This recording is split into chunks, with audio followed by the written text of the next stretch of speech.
share it with students. So welcome everyone to today's program. Today, we're going to talk about finding positions outside of the on-campus interview program.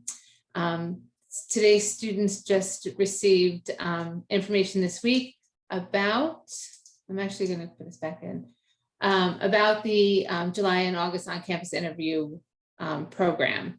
And that is mostly made up of large law firms and larger district attorneys' offices. And a very small percentage of employers actually hire through this venue. So today, we wanted to speak to some of our alums who actually found their positions outside of the on-campus interview program.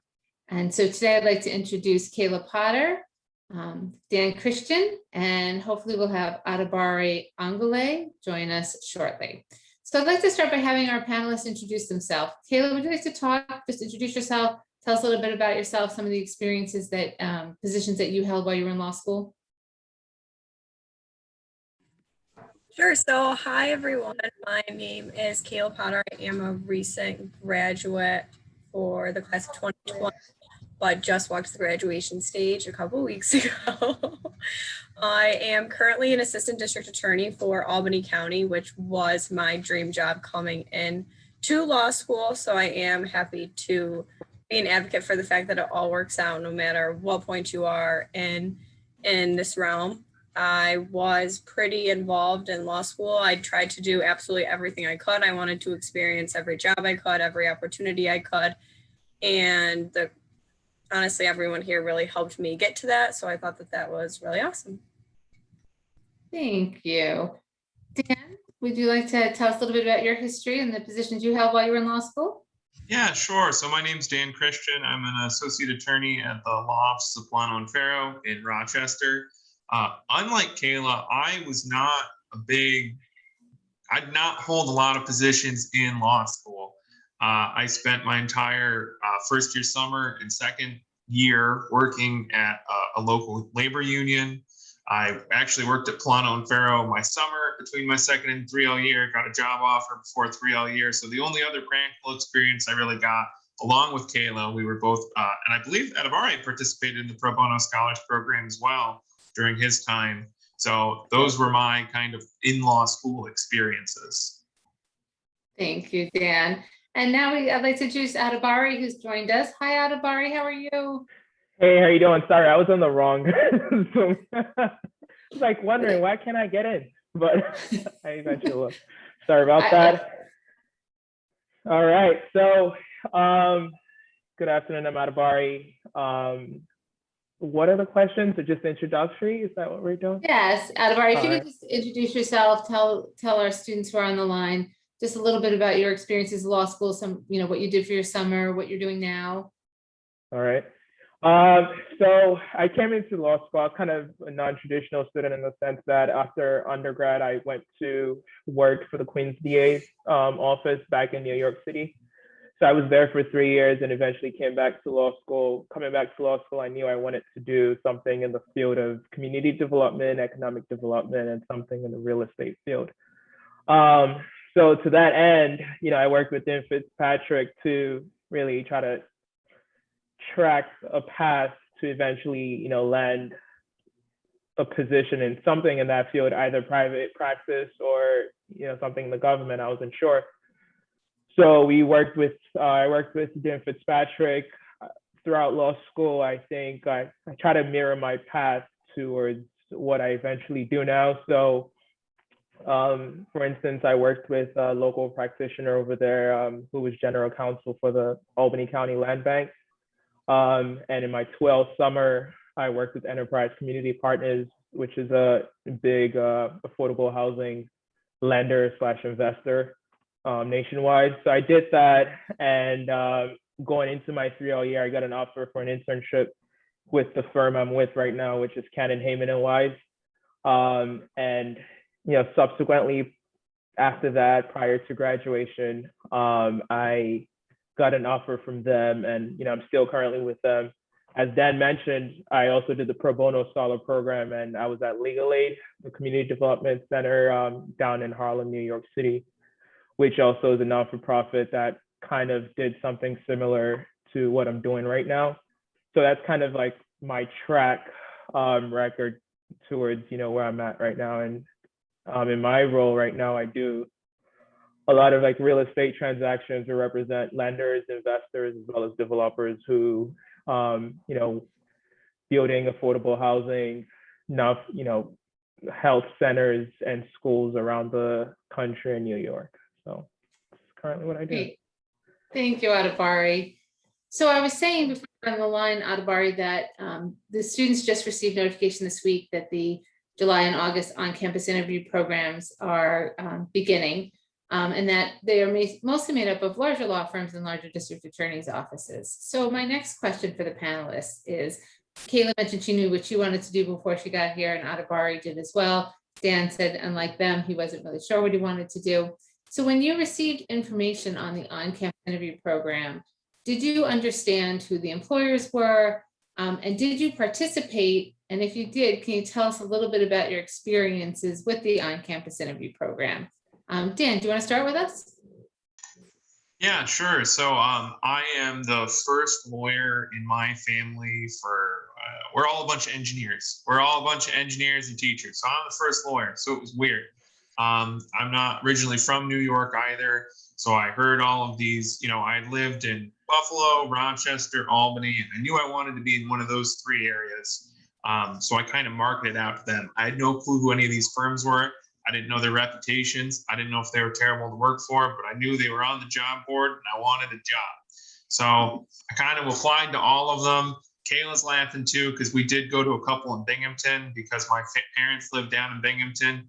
And so it's an interesting thing where you don't really know what you're applying for because you don't know what you don't know. But you kind of have this group of people around you who it's almost like keeping up with the Joneses to an extent, where you feel like if you are not the person who is getting the job at the prestigious law firm, or you're not applying for these things, you're somehow falling behind.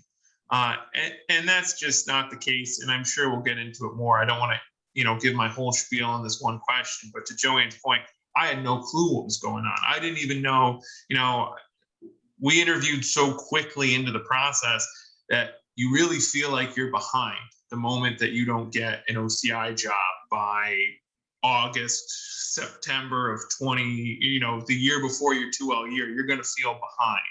And I promise it, I'll stress it with every answer, you're not. Thank you, Dan. I know, and I can't wait for them to, when I ask that question, for you to tell the rest of your story. Kayla, I know that you also participated in the on-campus interview, the early interviews. Can you talk a little bit about that? And just to, back, pre-COVID, we were actually in New York City, and employers were coming on campus. So Kayla, can you tell us a little bit about your experience? Yeah, so I, like Dan, had absolutely no idea what I was getting into. You really have all of these names pop up and you think you need to apply and it'll all work out. For me, when it had first come out, the application, I knew that I wanted to apply to some of these district attorneys' offices. I am from a very small town. My family all grew up very small towns. So I wanted to at least try to get down to New York City and see what that would be like. And I had actually spoken a lot to Joanne and Dean Fitzpatrick about, at least trying, seeing how I would feel. And so I was going back and forth on it, didn't really know what to do. I thought, I would try to go down to New York City and just see how it went. The funny story that I was talking about with Dean Fitzpatrick and Joanne prior is I go down to the city. I get completely lost. I have absolutely no idea where I am going. I broke my toe on the way to the interviews. So I walk in, I am fighting back tears. I am so disheveled. And Joanne and Dean Fitzpatrick are just like, take a deep breath. We're going to get this together. I honestly probably should have gone right to get medical attention. My foot was inflamed. And I pushed through and I walked out of the interview. The lights just went out, sorry. I walked out of the interview and I said, this is the sign from the universe that I am an upstate girl through and through. I am not meant to be in this city, but I was so thankful that I had at least tried to get that experience and to just know for certain that I want to be a prosecutor in upstate New York, or I want a job in upstate New York. That the city life, while it might be for my colleagues, I was definitely doing it as more of a, like Dan said, you feel like you almost have to, or you're behind the ball, but just having that experience, I think, was a good moment of realization of I am right where I need to be in Albany, New York. So. And we are so glad that you are here with us. Now I'm never leaving. Adibari, how All is your right. experience knowing that can you hear go me, ahead. Adibari? Yes, I can hear you.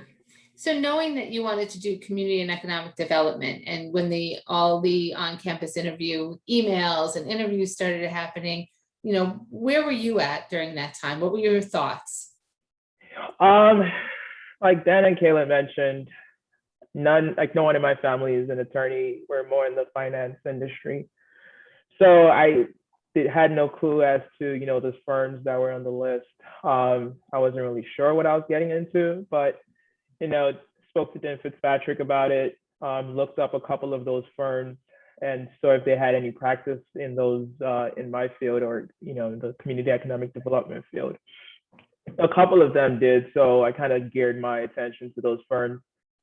You know, I had an interview with, I think, one or two. You know, I didn't get to offer the job. And to Dan and Kayla's point, you know, it's not like the end of the world, right? You could always still try to chat your own path and, you know, just work towards what you eventually want to do. So if you have a firm in mind, or, you know, a non-for-profit or a governmental entity that, you know, you would ideally want to end up in, I think, you know, do not let this process, if you don't get any offers or hear back from anyone, you know, dissuade you from, you know, what you actually want to do. So while we're still on you, Adibari, can you tell the students about your second year summer experience? I know you said you worked with a small firm who did some land bank issues. Tell us, you know, when you found that position and how you found that position. Right. So I think it was during the school year. I think that Fitzpatrick sent me there was a listing of, you know, a local practitioner that was looking to have an associate. So I myself and another 12 at that point applied. And, you know, we got it, and it was a great experience, I think, because I have never had any experience with like a real estate field, as well as economic development field. So it kind of gave me an experience to start, you know, getting my feet wet in that industry. And I think ultimately that experience and those knowledge, like, you know, little bits and pieces of those knowledge definitely helped me in my, you know, interview with the current firm I'm with right now, and also with my, I guess, 2L summer internship experience. So when you came back during your fall, you were going to now look for your full-time position with Kane and Hayman and Weiss. So at what time of the year did you find your position with Kane and Hayman and Weiss? So we worked, I think, over the summer, over my 12 summer, we worked so I started speaking to representatives at Kane and Hayman and Weiss, and I think we scheduled to have an interview when I got back from 12 summer. So when I got back, I think it's going into my 3L year.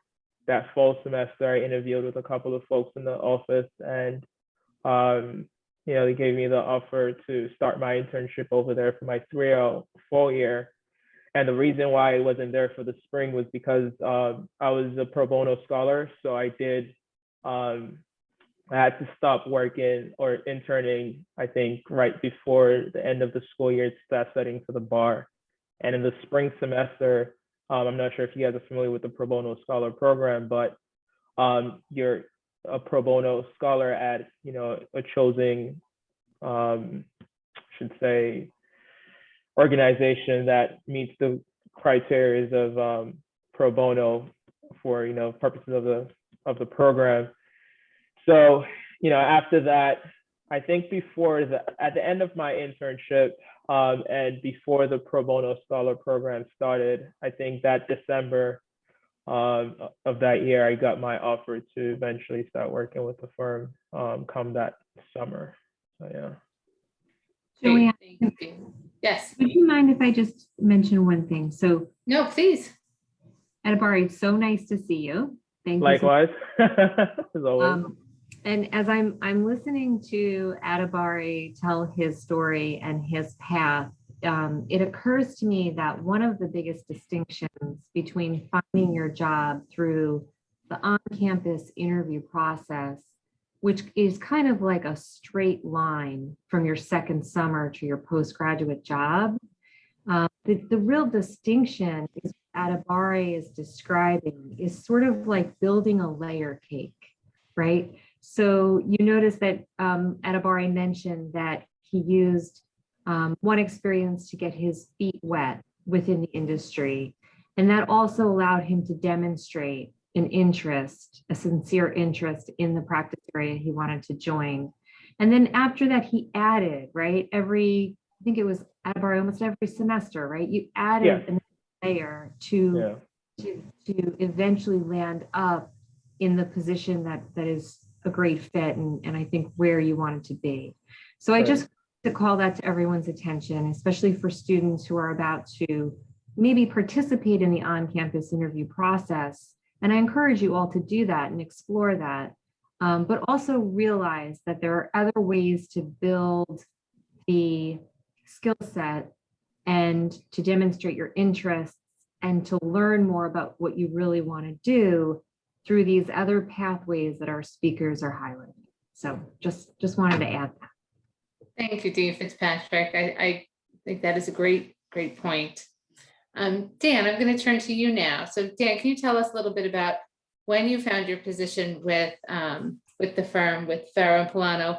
And I don't know if you remember this, but I remember this, that you had made a comment to me about interviewing, the difference between interviewing with this firm versus the other ones. I don't know if you remember what you had said, but can you tell us about the timing and how you found your position with the firm and about the interview process? Well, the timing was nothing short of a miracle because I believe it was April of my 2L year.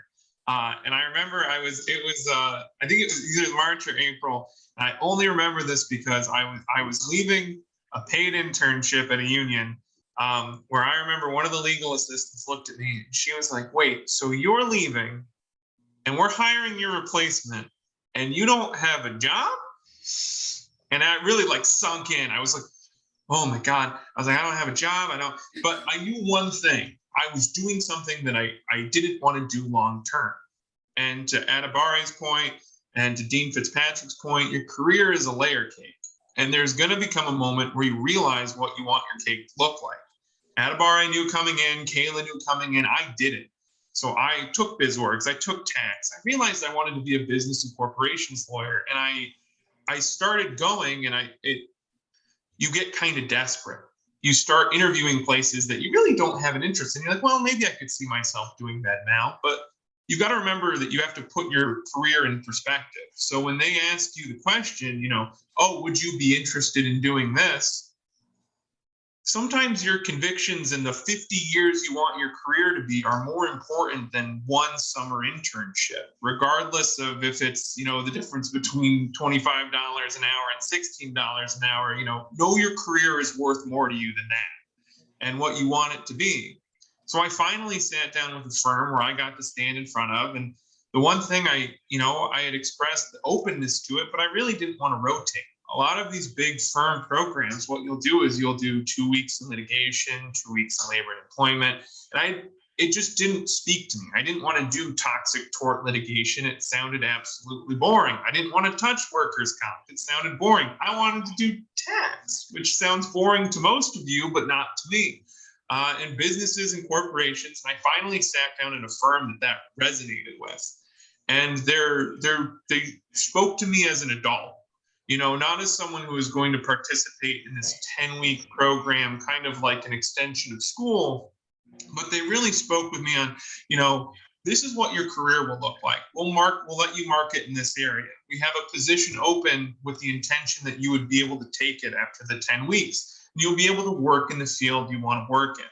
And what I found was that kind of, I guess I'll call it, for lack of a better word, a grown-up conversation is something that You know, having a program that functions like an extension of school is a luxury that a lot of larger firms have. Firms with less attorneys don't really have that because they can't afford to have dead weight for 10 weeks.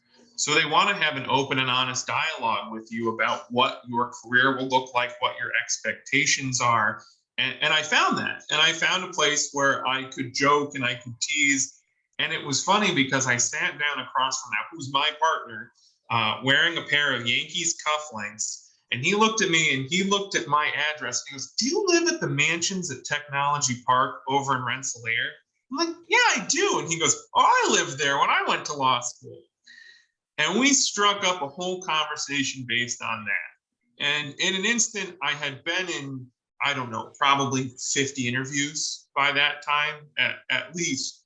And I had awkward ones, I had good ones, but there's none where like you sit down and you're like, "Oh, these people are going to offer me a job," because we did not have an interview, we had a conversation.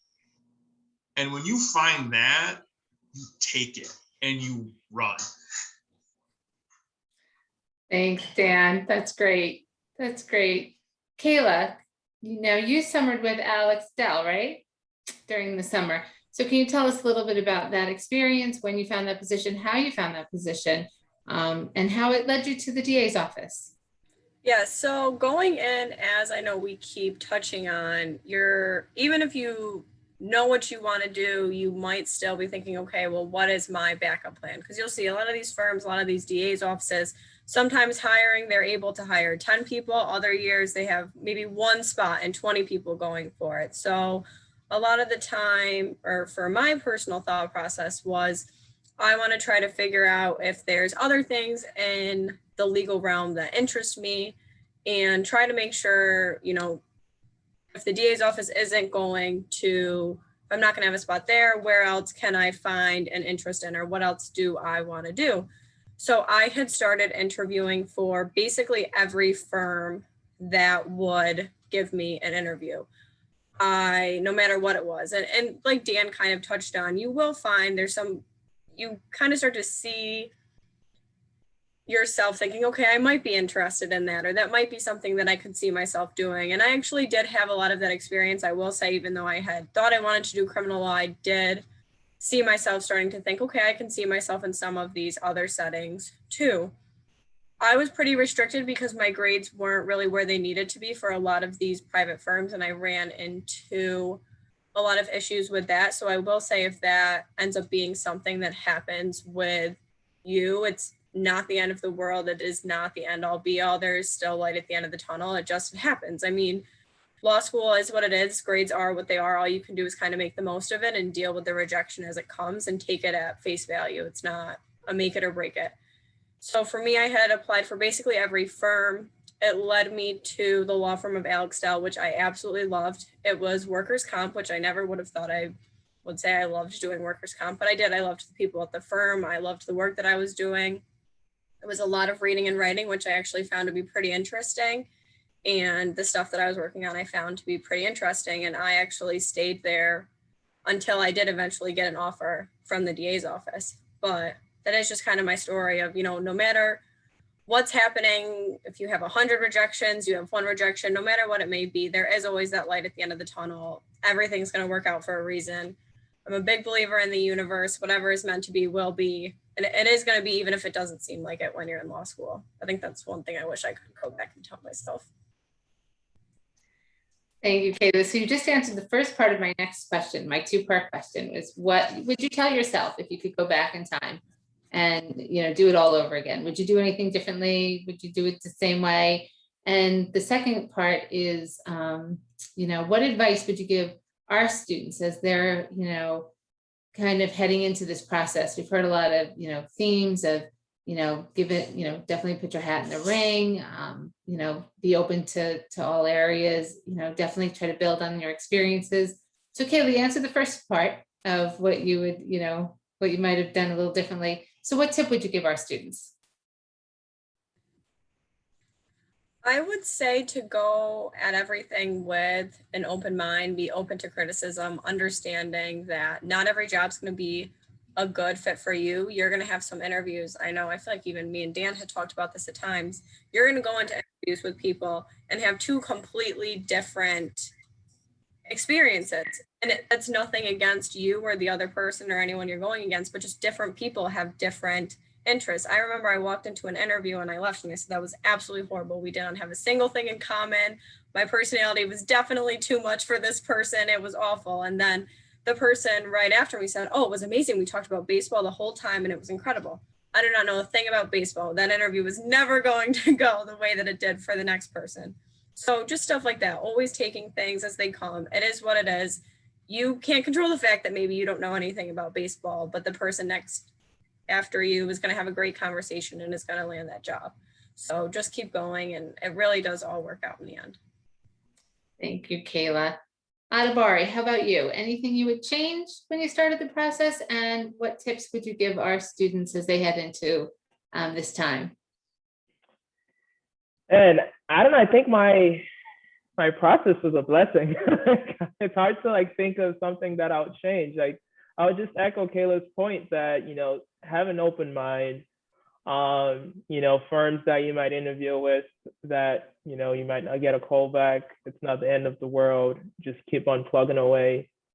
Either if you know what you want to do, keep on plugging away in the sense of looking for opportunities to learn and grow in that industry. Or if you don't know what you want to do, just keep on looking at several other, you know, places to work or intern at to just get experience so you can eventually know what you want. I remember having friends at the end of, you know, 3.0, even at graduation, that's like, that told me that, you know, I'm working at this firm, but honestly, I don't know if this is what I want to do.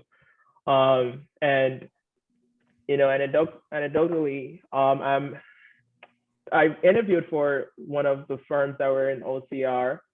And, you know, at that point, I was bummed that I didn't get the offer. And now they're pretty much opposing counsel in a lot of transactions that I work on. And, you know, I see the person that interviewed me actually constantly work with him. And I spoke to another person in an agency who told me that, you know, you're lucky that you're not at that firm because, you know, it's a lot going on over there. And, you know, like things happen for a reason. And, you know, I'm a believer in what Kayla mentioned. Things always happen things that happen as they happen. You just, you know, gotta take it as it is. And, you know, you'll get disappointed. You might get rejection. You know, it's not the end of the world. Keep on plugging away. Great. Dan, how about you? I have some advice, but I got to offshoot what I've already said quickly because he brought up something that's really important for especially people who don't really understand legal markets to try to, as best as you can find out about these firms. Because a lot of these firms have cultures that every firm has a different culture. It's not a good thing. It's not a bad thing. It's just every firm has a different culture. And you might not jive with that culture or even that city's legal environment. You know, I'm in Rochester. Rochester has a very polite, kind of very, to whom it may concern, kind of sincerely, dearest, a very polite legal market. Juxtapose it with Buffalo, which is right over there. Buffalo's a little bit more salt of the earth aggressive. And there's nothing wrong with it. There's nothing wrong with it. They're two different styles. Every firm has a different style. You should learn about markets and styles because you will find yourself being unhappy at a firm that you do not gel with. If you have a partner who wants you to be more aggressive than you are, or who's holding back that part of you that might make you special, might make you a great lawyer, you're never going to jive or gel in that environment. So it's important to reach out to alumni, ask around, try to find out as much as you can about some of these firms, because to the same point, I interviewed some places. I had callbacks, final interviews with places that I'm just like, I would have never fit in there. It wouldn't have been my spot for my career. But my advice, I have two big pieces. I tell them to everyone. The first one is you're like a racehorse, put your blinders on. You're going to see people next to you getting jobs that you'll be jealous. You'll say, why did they get that job and I didn't? Why did they, you're going to feel left out, left behind, like things are happening around you to people that don't deserve it. You got to tune that out. And that's to my second point, which is you got to cut yourself slack. You have no idea why a person was hired. You'll never know why a person was hired. To Kayla's point, you and I could be up for the same job, and I talked to Brett Farrell about baseball for 45 minutes. It got him all excited, and he got me hired. Does that make you a better lawyer than me? No, I just know more about the Yankees than you. You'll never know why someone didn't hire you. You can never find out. Now, you always hear stories, and you hear those stories that, 15 years later at a Monroe County bar mixer, someone comes up and says, why didn't you hire me? And it's always something ludicrous. It's never, we went with someone who had a 0.01 GPA higher than you, or they had a better smile than you, or their hairline wasn't receding. Like, it's always something ludicrous. So you gotta cut yourself slack. You don't know why the person next to you got the job, you didn't. And it's out of your control. The only thing that you can do is just keep looking at the job board every day, fine-tuning your resume. I will always say this, your cover letter can always be read one more time. I promise you your cover letter can always be read one more time, because there's a spelling error in there because you're applying 4 jobs in one day because a whole slew of them just got posted and you typed them all up really quick. It can always be read one more time. Thank you, Dan. That's great advice. So now I'd like to open it up for questions. Students, you have some great alumni here at your disposal. Feel free to unmute yourself, raise your hand, put something in the chat, whatever you'd like. Do we have any questions for our panelists? I'll just check here.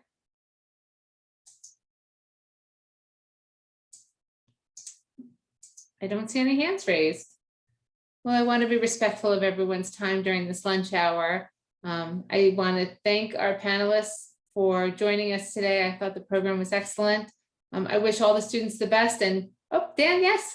I would like to make one more final point that is not going to get told to you. Well, it might get told to you depending on who it is.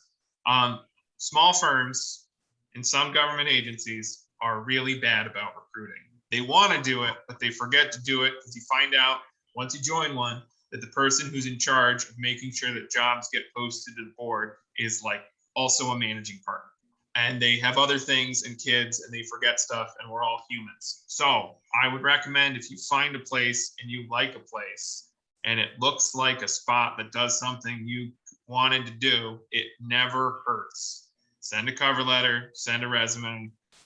I think Joanne put in my information. Send me a cover letter, send me a resume, send it to your alumni network. Let them send it up the ladder, because honestly, with a lot of places, it's not that they don't want to hire, it's just who has the time. Right. That's an excellent point, Dan. An excellent point. Right. And I'll echo that sentiment as well. That funny story, I know someone that, our firm wasn't posting anything online, and, they just randomly reached out to the partner saying, hey, I'm interested in your firm. I'm from, XYZ.